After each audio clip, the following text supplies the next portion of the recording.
Origen remains a prominent figure in the world of biblical interpretation long after his death. Origen was born as the eldest of 7 children to his father, Leonidas, in modern-day Alexandria, Egypt.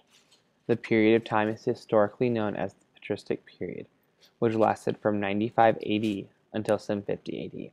This pre-Nicene time frame of history was essentially the developmental and formational period of the practice of exegesis. Origen himself contributed to the revolution and expansion of the theological thoughts and Christian doctrines. Utilizing a Platonic philosophy in tandem with the inquisitive desires of the mind in this age, he contributed much to the growing theological ideologies, some of which include the threefold nature of man and the doctrine of the Trinity. Origen himself was taught extensively by his father, specifically in both scripture and Greek literature. During his time under his father's tutelage, the young Origen also studied under Clement of Alexandria. During this time, the establishment of doctrine was constantly evolving and producing a vast array of interpretations for Scripture. As the New Testament canon had not yet been defined, an abundance of letters and theological teachings were circulating between the various communities surrounding the Mediterranean Sea. After his father's death, and sometime as an instructor of Greek literature and scripture, Origen migrated from his home city of Alexandria to the influential city-state of Athens on the Peloponnesian Peninsula. It was during his time within the polis's walls that Origen began to draw heavily upon the Hellenistic philosophical ideals to craft his contributions to Christian theology and interpretation.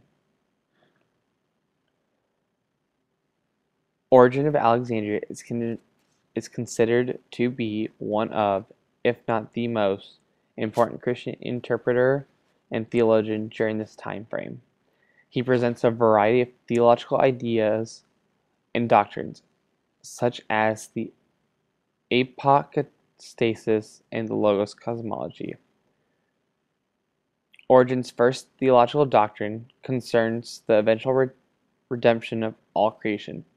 By all creation, he really does mean that the logos formed, from the celestial beings in the heavens to the demons and even Satan in the world below. Through God's innate goodness and greatness, all things come back into reconciliation with him before the end times. In his logos cosmology, which he developed through Platonist processes, Origen postulates that the divine and innovative Word was crafted as a mediator from which all creation is made, and therefore able to relate to the Father. Origen uses the image of a tree, specifically its roots, trunk, and fruit, to create imagery for the relationship between the Father, the Logos, and creation.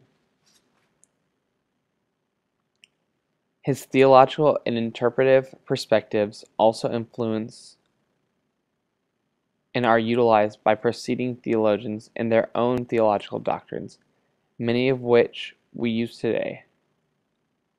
Some theologians in history who did their doctrine based upon Origen's approach and theologies include famous individuals such as St. Augustine and Erasmus. In the instance of Augustine, he welcomed Origen's theology with open arms, as it directly opposed the dualism taught by the Manichaeans.